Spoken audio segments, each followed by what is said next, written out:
Graça e paz, minha irmã, graça e paz, meu irmão. Seja bem-vindo de volta, você que já é aluno do IBV e você que está chegando agora, seja bem-vindo. Por favor, caso você ainda não tenha se inscrito, não deixe de se inscrever, se inscreva, curta e acione o sininho para que você possa ser notificado todas as vezes que postarmos um vídeo aqui.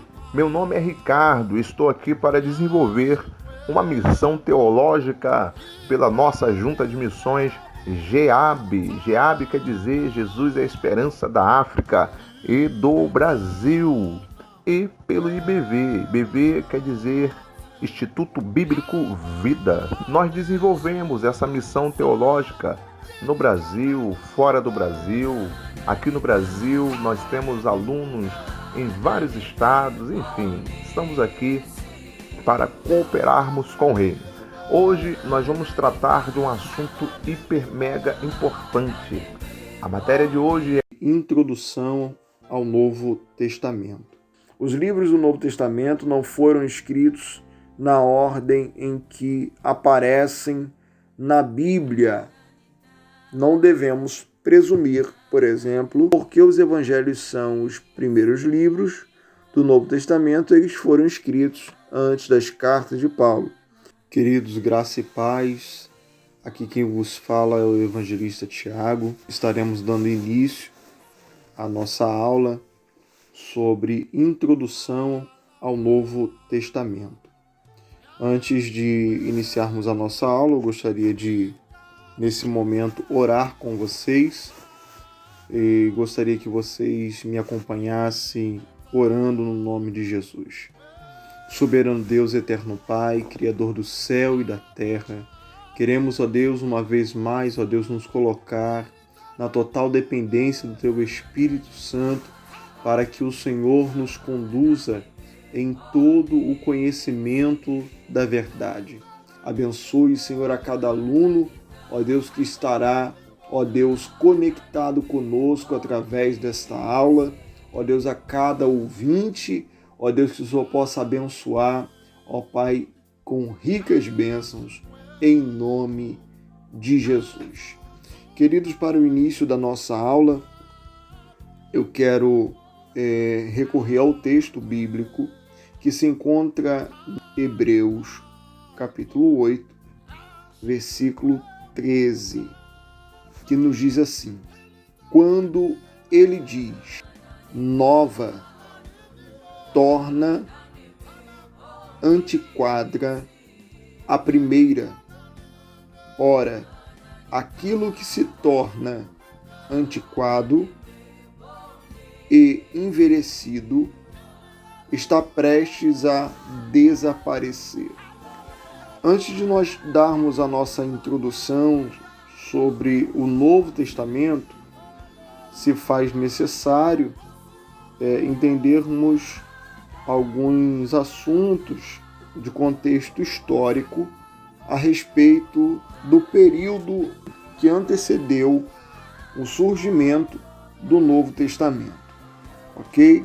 Então, eu gostaria que vocês nos acompanhassem com toda a atenção para que possamos adquirir, assim, o entendimento para que, posteriormente, possamos dar início à introdução ao Novo Testamento. Bem, precisamos falar um pouquinho sobre o período interbíblico ou intertestamentário. Nada mais é do que o período entre os testamentos, né? O período de aproximadamente 430 anos, né, de silêncio profético, aonde a voz profética escrita foi silenciada. O último profeta a ser usado por Deus na antiga aliança ou no Antigo Testamento foi Malaquias. E após Malaquias profetizar, nós temos esse período de 430 anos, conhecido como período interbíblico ou intertestamentário. Então, esse intervalo, conhecido também de 400 anos de silêncio, para que possamos compreender o que aconteceu nesse período. Diz assim: um intervalo de aproximadamente 400 anos divide os acontecimentos do Antigo Testamento e o nascimento de Jesus no Novo Testamento. O Antigo Testamento termina por volta de 400 anos antes de Cristo, quando muitos judeus retornaram a Jerusalém depois do exílio na Babilônia. Eles voltaram para reconstruir a cidade e o templo. Esse intervalo de 400 anos é conhecido como o período intertestamentário, que significa entre os testamentos, ou o período do Segundo Templo, referindo-se ao tempo posterior à reconstrução do templo. Aprendemos sobre essa era por meio de algumas fontes importantes, que são os livros apócrifos e pseudoepígrafo, os rolos do Mar Morto e os escritos de Joséfo. Tá? Então, através dessas 4 fontes, né, que é os apócrifos, os pseudoepígrafos, os rolos do Mar Morto e os escritos de Joséfo. Através desses escritos, nós temos o conhecimento desse período, o que aconteceu nesse período. Ok? Não vamos nos aprofundar na questão dos escritos, porque não é o nosso alvo na aula de hoje. Ok? Bem, vamos entender um pouquinho do contexto histórico do Novo Testamento. Ao lidar com o contexto histórico do Novo Testamento, é impossível evitar importantes mudanças na cultura, na política, na religião e na linguagem no que havia sido o reino de Israel. Nos anos 500 a.C., quando os judeus saíram da Babilônia e voltaram para Jerusalém, o Império Persa dominava desde a fronteira da Índia até as ilhas gregas e a leste. Contudo, o domínio persa não durou muito. Alexandre o Grande, da Macedônia, um pequeno reino do norte da Grécia, começou uma campanha de expansão que ultrapassou a Grécia e se moveu para o Oriente até as fronteiras da Índia. Em poucos anos, Alexandre estabeleceu um reino colossal. No entanto, ele morreu no auge do seu poder e capacidade em 323 a.C. O reino foi dividido entre 4 dos seus generais, mas a influência cultural grega foi duradoura. Foi o início do período helenístico. O grego tornou-se o idioma da educação e do comércio. À medida que a Grécia expandia sua influência, a cultura grega também influenciava a mudança muitas outras culturas. Isso se tornou conhecido como helenismo.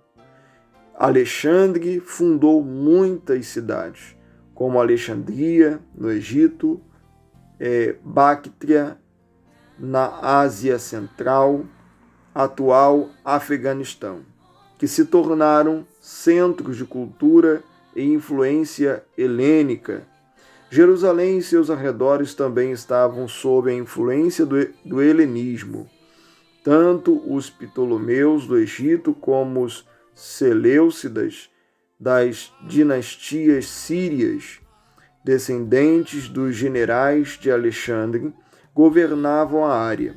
O período do Segundo Templo, principalmente a história narrada nos livros de Macabeus, ocorreram sob o governo de reis Seleucidas.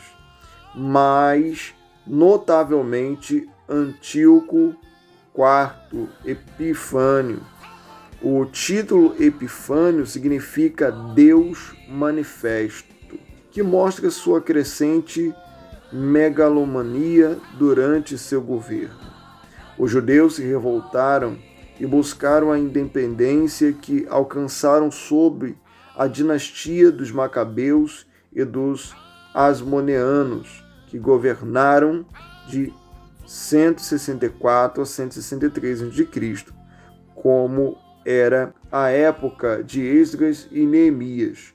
Os judeus e sua fé ficaram mais uma vez sob o cerco da poderosa e difundida influência helênica.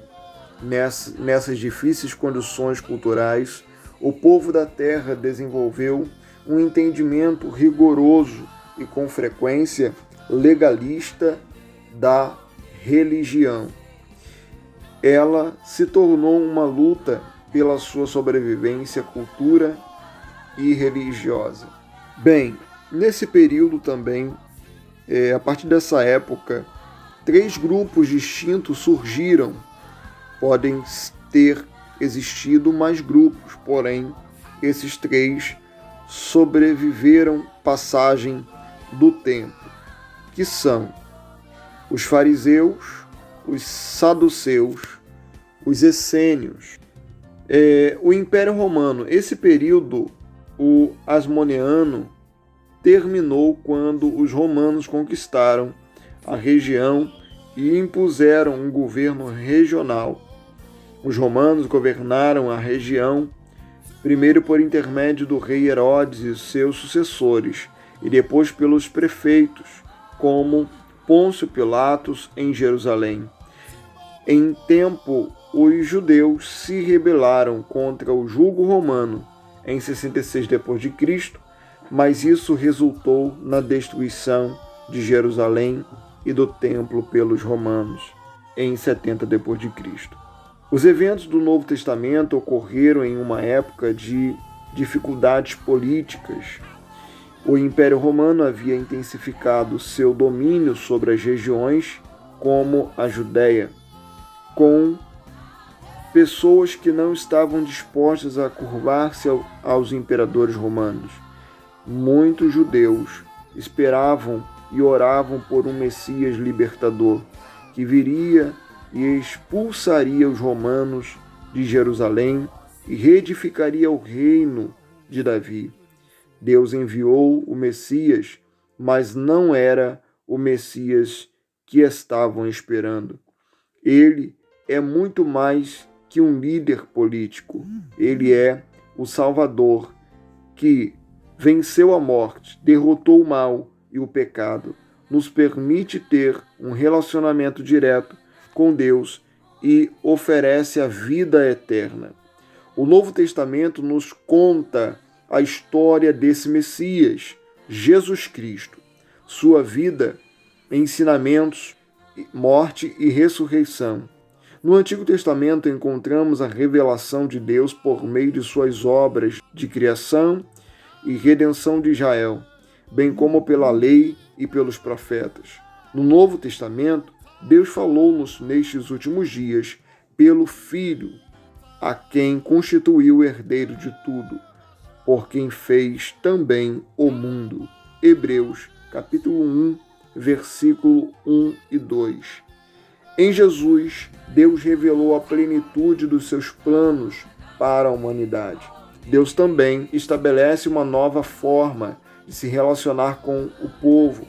Esse novo relacionamento não ocorreu por meio da aliança no Monte Sinai, mas pela aliança no sangue de Jesus.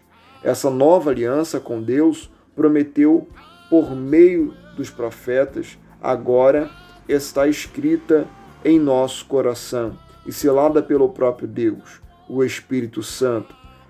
Pelo ministério de Jesus e do Espírito Santo, Deus criou para si um povo, o corpo de Cristo.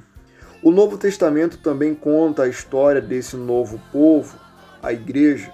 Ele dá orientação, instrução exortação e encorajamento para essa longa jornada rumo ao lar, para a missão que Jesus deu os discípulos e para os tempos de perseguição e provações. No Novo Testamento, descobrimos o que significa ser povo de Deus, o propósito da nossa existência como corpo de Cristo e o objetivo supremo de cada crente. No Novo Testamento, aprendemos acerca da solução final de Deus para resgatar a humanidade do pecado e da morte. Bem, o Novo Testamento é composto por 27 livros. Os 4 evangelhos narram a vida de Jesus Cristo e Atos conta a história dos primeiros cristãos. As 21 epístolas são cartas de líderes da igreja primitiva para igrejas e crentes. As cartas do apóstolo Paulo são a maioria das epístolas do Novo Testamento. O livro de Apocalipse é singular no Novo Testamento porque é o único livro escrito em um estilo apocalíptico. Em outras palavras, o livro relata sua mensagem por meio de sinais, símbolos, sonhos e visões. Então, no Novo Testamento, queridos, nós temos 27 livros. No Antigo Testamento, nós temos 39, totalizando aí 66 livros num todo, a Bíblia. Bem, vamos dar a definição agora um pouquinho sobre a origem do nome do Novo Testamento, ok?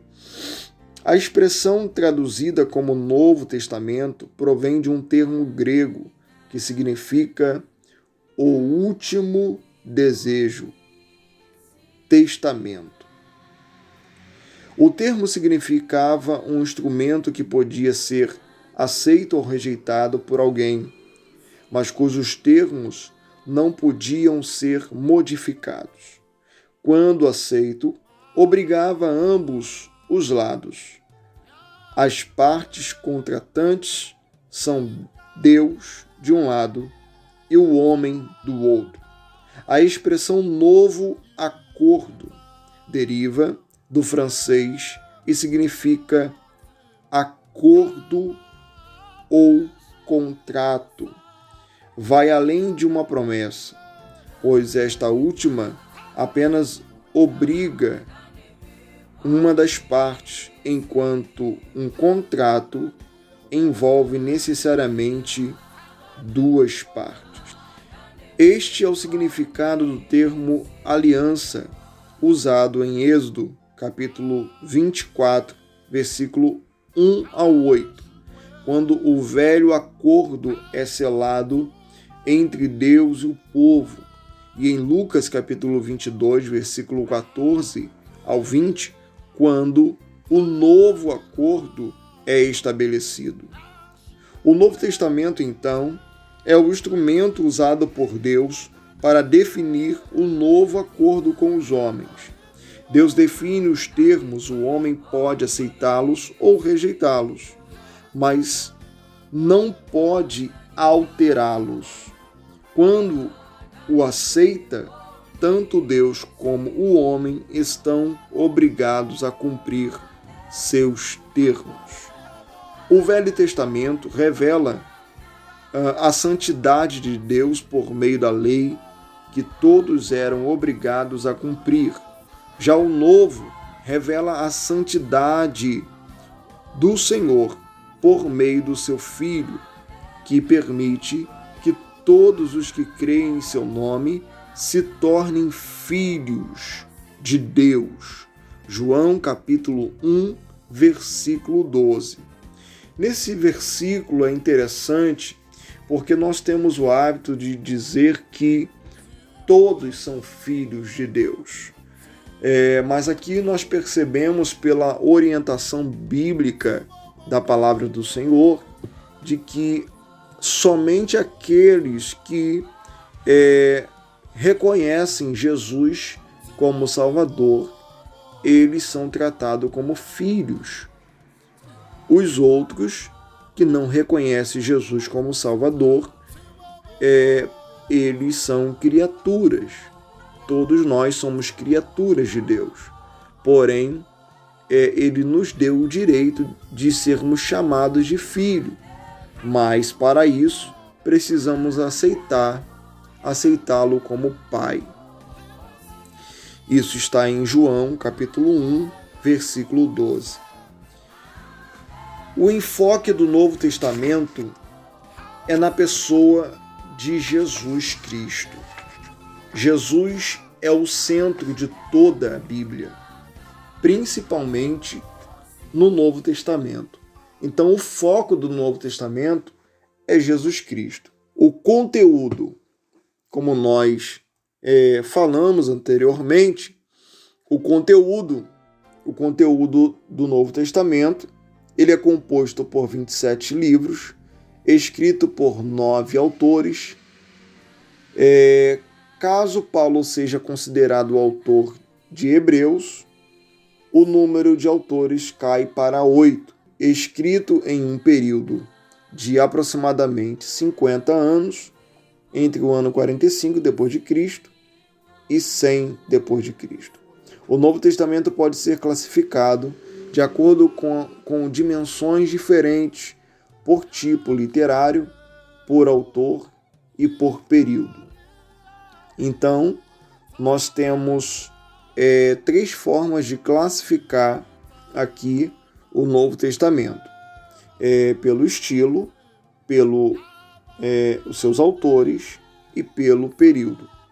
Vamos trazer aqui o entendimento para os irmãos, para que possamos como classificar o Novo Testamento. Bem, em relação ao estilo literário, os 5 primeiros livros do Novo Testamento, os Evangelhos e Atos, são históricos em sua essência. Todos narram uma história. Os Evangelhos contam a vida de Jesus sob diferentes ângulos e Atos, uma continuação de Lucas, narra o nascimento e crescimento da igreja com ênfase na vida de Paulo. Então, a ênfase de Atos dos Apóstolos está no surgimento da igreja, né, e na vida do apóstolo Paulo. Vai narrar a conversão do apóstolo Paulo, do apóstolo Paulo aí a partir do capítulo de número 9, ok? Do livro de Atos. Os livros que seguem são basicamente doutrinários. Romanos, 1 e 2 Coríntios, Gálatas, Efésios, Filipenses, Colossenses, 1 e 2 Tessalonicenses, Hebreus, Tiago, 1 e 2 Pedro, 1ª, 2ª e 3ª de João e Judas, ok? A maioria foi escrita em forma de carta a alguma igreja, com o propósito de instruí-la nos elementos da vida cristã. Nenhum deles foi escrito como argumento final. A única exceção possível seria Romanos. Possuem tom informal e geralmente lidam com questões que surgiam no cotidiano das igrejas. Então, os assuntos, o motivo das cartas que eram escritas eram mediante aos assuntos, os problemas, as dificuldades que surgiam ao longo da igreja, né, dos dias da igreja. E aí Paulo, seu líder, direcionava essa carta para o líder local para que pudesse assim ajudá-los a resolver os problemas esses como perseguição, partidarismo, assuntos que envolvem a questão de pecado na igreja, casamento e etc. Tá?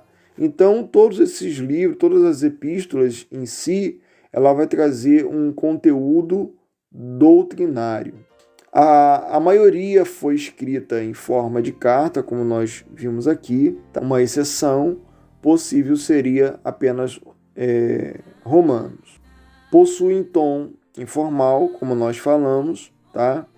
E geralmente lidam com questões que surgiam no cotidiano das igrejas. Um outro grupo de livros é chamado de pessoal, que é primeira e segunda Timóteo, Tito, Filemão, segunda e terceira de João.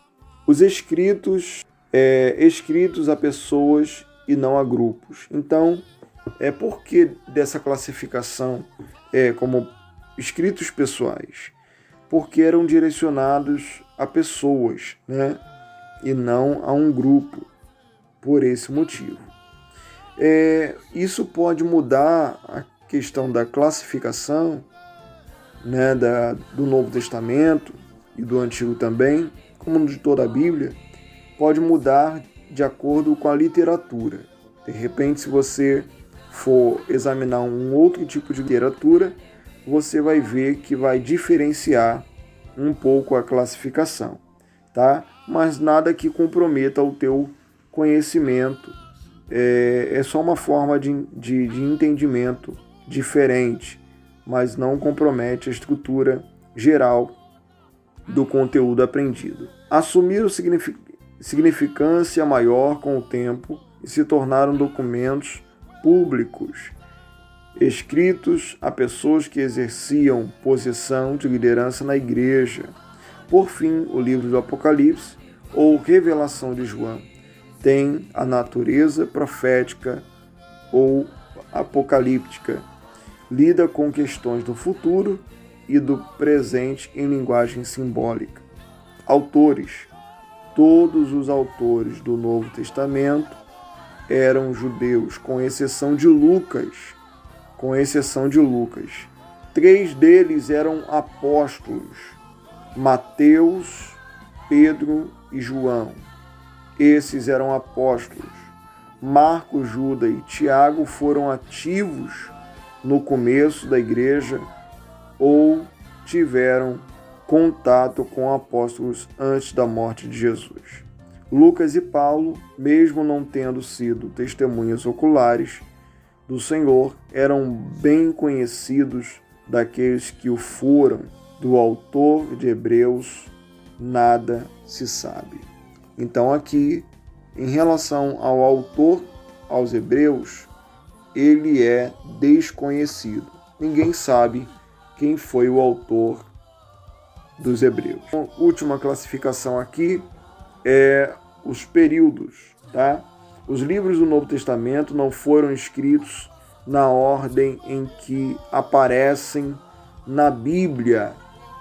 Não devemos presumir, por exemplo, porque os evangelhos são os primeiros livros do Novo Testamento, eles foram escritos antes das cartas de Paulo.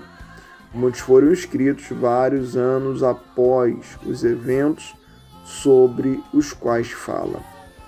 O Evangelho de Marcos, por exemplo, narra a vida de Jesus, mas provavelmente foi escrito entre os anos de 65 a 70 d.C. O primeiro século pode ser dividido em 3 períodos desiguais de tempo no que tange à escrita do Novo Testamento. Então nós temos, em relação à escrita do Novo Testamento, os períodos aqui que são desiguais, né? 3 períodos desiguais que tange a escrita do Novo Testamento. O primeiro, período inicial, cobre a vida de Jesus. Os evangelhos narram eventos desse período. Período da expansão, ok? Do ano 30 ao ano 60 d.C., onde houve o desenvolvimento do foco missionário. Pregadores e discípulos viajavam pelas estradas romanas evangelizando e fundando novas igrejas. A narrativa de Atos se encaixa nesse período, bem como a maioria das cartas de Paulo. Atos narra claramente a fusão entre o judaísmo e os gentios, o período em que mais temos informações do Novo Testamento. Terceiro, o período de consolidação, do ano 60 ao ano 100 depois de Cristo. Temos poucas informações da igreja nesse período. As cartas pastorais de Paulo, Pedro e João pertencem a essa época, bem como o livro de Apocalipse. Ao analisar os livros escritos no período de consolidação, vemos que a igreja estava adquirindo características de uma instituição e amadurecendo no seu corpo doutrinário. As epístolas da época lidam constantemente com heresias, o que pressupõe que existia um sistema ortodoxo de doutrinas em vigor. É impossível precisar as datas em que os livros do Novo Testamento foram escritos, uma vez que raramente há menção de datas ou alusões nos seus livros que permitam identificá-los com eventos históricos. Aqui foi uma breve introdução a respeito do Novo Testamento. Na próxima aula nós estaremos dando continuidade, falando um pouco mais sobre os livros do Novo Testamento. Aqui pincelamos falando a sua quantidade de 27 livros ao todo, porém, na próxima aula nós estaremos trazendo mais informações a respeito do Novo Testamento, de cada livro, para que os irmãos possam ter um caminho como até mesmo fazer uma boa interpretação, conhecendo o autor, data e destinatário. Tá bom? Que Deus vos abençoe e até a próxima aula. Eu gostaria de estar orando com vocês, agradecendo a Ele esta oportunidade que Ele nos concedeu de estarmos relembrando os princípios básicos da fé. Bondoso Deus, queremos te louvar, ó Deus, neste momento e te agradecer por tudo quanto o Senhor tem realizado em nossas vidas. Queremos, Senhor, te pedir, continua abençoando, Senhor, a cada aluno, Senhor, do IBV, ó Deus, a cada um, Senhor, que tem se comprometido, ó Deus, a aprender a Tua palavra. Deus, abençoe-os com poderosas bênçãos, dando a ele largueza, crescimento, Senhor, ó Pai amado, no conhecimento, ó Pai, na graça, como diz a Tua palavra, que nós devemos crescer na graça e no conhecimento. Nos ajude, Senhor, a alcançar o conhecimento e que esse conhecimento, Senhor, nos aproxime de Ti e não nos torne céticos, ó Deus, ou até mesmo teólogos sem vida. Deus, eu te peço, Senhor, nesta hora, que o Senhor venha gerar vida em nós, esperança em nós, através do estudo da Tua palavra. Em nome de Jesus. Amém. Queridos, até a próxima aula. Que Deus vos abençoe. Shalom.